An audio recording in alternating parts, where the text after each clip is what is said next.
Paper folding है, अर्थात उतनी बार पेपर को मोड़ना है, उतनी बार पेपर को मोड़ना है। तो पहला देखते हैं 2 की घात 0, मतलब एक भी बार नहीं मोड़ना है। तो हमारे पास कितने हिस्से हैं इस पेपर में? एक। तो 2 की घात 0 का मान 1 प्राप्त हुआ। अगले में आते हैं 2 की घात 1, जितनी घात है उतने बार पेपर को मोड़ना है। तो चलिए मोड़िए इसे बिल्कुल बराबर से, बीचों बीच लेते हुए। तो बच्चों अब आप अपने पेपर को खोलिए और बताइए कि इसके कुल कितने भाग हुए? 2। कितने भाग है बच्चों? 2 भाग। ये पहला भाग और ये दूसरा भाग। इस तरह से यहाँ पे 2 भाग हुए। तो 2 की घात 1 बराबर 2।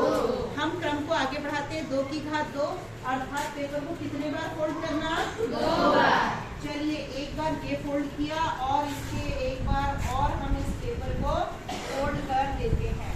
अब बताइए बच्चों, आपके पेपर के कुल कितने भाग हैं पेपर में? 4 भाग हैं। सभी के हैं 4? इस तरह से हैं सभी के 4? 1 2 ये हुआ 3 और ये हुआ 4। तो 4। तो हमें ये सूत्र मिला, ये सूत्र हमारा हुआ कि 2 की घात 2 का मान 4 आया। उसके पश्चात देखते हैं 2 की घात 3, मतलब 3 बार पेपर को मोड़ना। चलिए आप लोग भी मोड़िए 3 बार। 1 2 और ये अगला 3। अब आप लोग अपने फोल्ड करने के बाद इसका क्रीज अच्छे से बनाइए और इसके बाद इसको खोलिए और गिन के बताइए कि कुल कितने भाग हुए बच्चों?